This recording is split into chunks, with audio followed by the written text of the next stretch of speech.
Bertemu lagi dengan saya, Ibu Nur Medawati. Pada pertemuan kali ini, kita akan belajar kebahasaan novel dan merancang novel. Ciri kebahasaan novel yang pertama adalah menggunakan kata yang menyatakan urutan waktu. Contohnya, segera, kemudian, sekarang, mulai, akhir, lama, sejak saat ini, setelah itu, dan mula-mula. Kebahasaan novel yang kedua adalah menggunakan kalimat bermakna lampau. Pertemuan itu dia lewati dengan penuh kenangan beberapa tahun yang lalu. Ciri kebahasaan yang ketiga, menggunakan kata kerja yang menggambarkan suatu tindakan atau verba material. Contoh verba material, membasahi, mematikan, membantu, membersihkan, menyuruh, dan menawari. Kebahasaan yang keempat, menggunakan kata kerja yang menyatakan sesuatu yang dipikirkan atau dirasakan tokoh, atau disebut juga verba mental. Contoh verba mental, merasakan, menginginkan, mengharapkan, mendambakan, menganggap, berpikir. Kebahasaan yang kelima, menggunakan banyak dialog. Hal ini ditunjukkan oleh tanda petik ganda dan kata kerja yang menunjukkan tuturan langsung dan kadang berseling dengan kalimat tidak langsung. Contohnya, Alam berkata, "Jangan diam saja, segera temui orang itu." Ciri kebahasaan yang keenam, menggunakan kata-kata sifat untuk menggambarkan tokoh, tempat, atau suasana. Contohnya, bahkan kamarnya sekarang sangat rapi dan bersih. Segalanya tampak teratur, rapi, dan tertata dengan baik. Kebahasaan yang ketujuh, menggunakan kata ganti orang ketiga bila novel menggunakan sudut pandang orang ketiga. Contohnya, kata ganti orang ketiga, ia, dia. Selain kata ganti orang ketiga, kadangkala novel juga menggunakan kata ganti orang pertama bila novel menggunakan sudut pandang orang pertama. Contoh kata ganti orang pertama, aku, saya. Setelah kita mempelajari struktur dan kebahasaan novel, langkah selanjutnya adalah kita akan merancang novel. 1. Teknik perancangan. Yang pertama yang perlu kita lakukan adalah menjadikan cerita yang unik dan mengesankan. Dari satu objek, pasti ada sudut-sudut yang unik yang dapat kita tulis.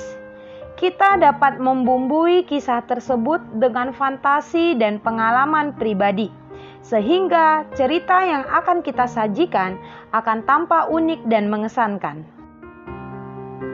Langkah selanjutnya, kita akan membuat paragraf pertama. Paragraf pertama kita harus sajikan secara mengesankan, karena paragraf pertama adalah kunci pembuka sebuah cerita. Oleh karena itu, mulailah paragraf dengan kata-kata yang mengesankan yang membuat pembaca penasaran. Langkah ketiga, pertimbangkan pembaca dengan baik. Pembaca sebagai konsumen memerlukan bacaan yang baru, segar, unik, menarik, dan menyentuh rasa kemanusiaan. Apakah tema cinta masih laku dijual untuk dijadikan sebuah novel? Hal yang penting adalah cara menceritakannya dan tidak gampang ditebak akhir ceritanya. Dalam melukiskan suasana latar, kadang memerlukan detail yang apik dan kreatif. Jika pengarang melukiskan keadaan kota Jakarta, misalnya tentang gedung-gedung yang tinggi, kesemrawutan lalu lintas, dan keramaian kotanya, berarti dalam penggambaran tersebut tidak ada yang baru. Akan tetapi, ketika pengarang melukiskan keadaan kota Jakarta dengan mengaitkannya dengan suasana hati tokoh cerita, penggambaran dapat menjadi menyentuh. Simaklah contoh penggambaran latar berikut ini. Lampu-lampu yang berkilau terasa menusuk-nusuk matanya, sedangkan kebisingan kota menyayat-nyayat hatinya. Samar-samar, dia sadari bahwa dia telah kehilangan adiknya, Paijo tercinta. Pak Pong yang malang menatap kota dengan dendam di dalam hati. Jakarta, kesibukannya, binagraha, gedung-gedung itu. Kalimat-kalimat dalam sebuah cerita adalah kalimat berkategori kalimat efektif.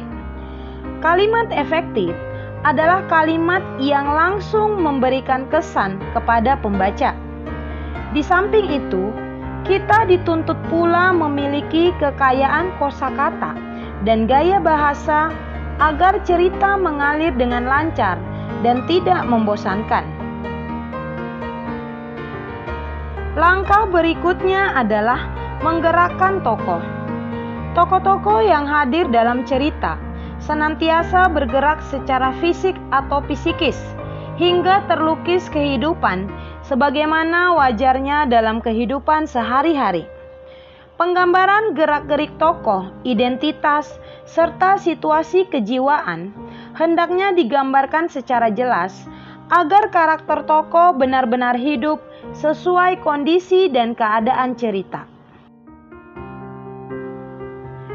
Dalam menyusun novel, kita harus fokus pada satu persoalan pokok, dan persoalan-persoalan lain hanya berfungsi sebagai pendukung. Dalam menyusun novel, kita juga harus memperhatikan sentakan akhir. Akhir cerita merupakan sentakan yang membuat pembaca terkesan. Kesan yang ditimbulkan bermacam-macam. Tersenyum-senyum, menarik napas panjang, atau merenung karena terharu tanpa harus menuliskan kata-kata sedih. Kecenderungan cerita-cerita mutakhir adalah sentakan akhir yang menyarankan, yang membuat pembaca ternganga dan penasaran. Seharusnya cerita tersebut masih ada lanjutannya, tetapi lanjutannya hanya berada di pikiran pembaca sendiri. Setelah penyusunan novel selesai, langkah berikutnya adalah menyunting novel.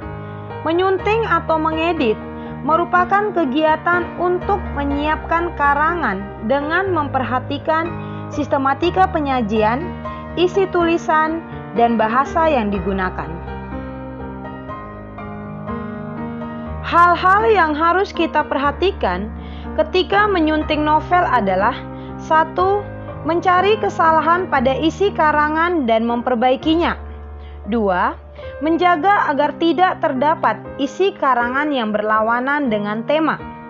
3. Memperbaiki kesalahan dalam bahasa.